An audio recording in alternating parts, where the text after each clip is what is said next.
This video will review the attribute table and the functions that can be performed within the attribute table, filtering, exporting as a CSV, selecting, zooming, and so forth. Click on the attribute table, and you can see we have a little over 26,000 features here. We'll start by filtering. So filter can be done a couple different ways, adding a single filter expression or an expression set. First we'll do observation dates after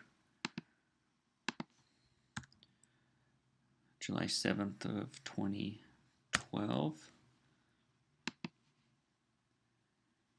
You can see there's about 2,700 of those.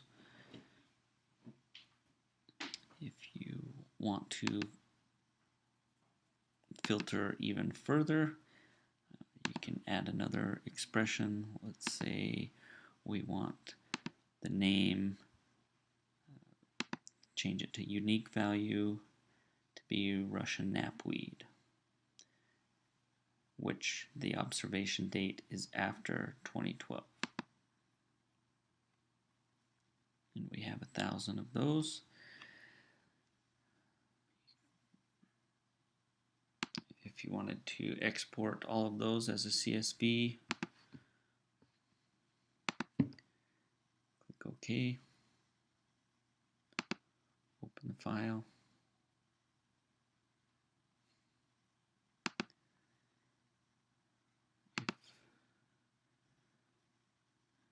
If you find one that you want to select just by highlighting and clicking on the row, highlights it here in your view, and you can zoom to that.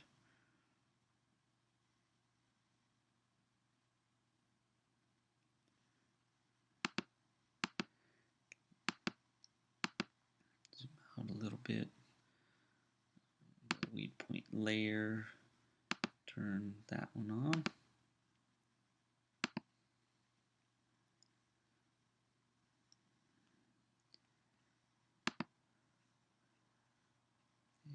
Clear our selection. Another way to filter would be, let's turn off these filters here.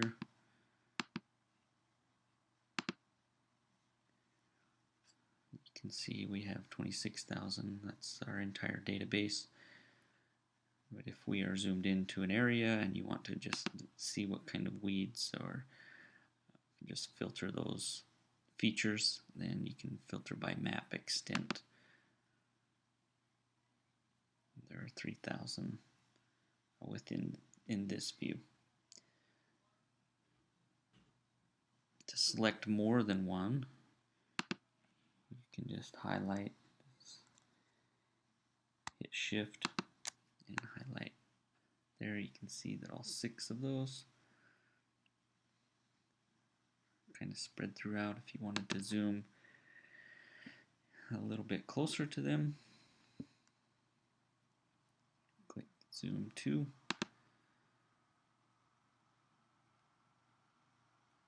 If we wanted to show or hide columns, all of them are selected now, but you can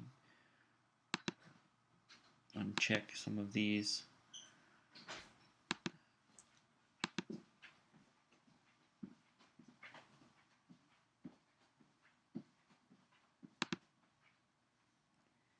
And if you export this list, it will only export with the current column headings.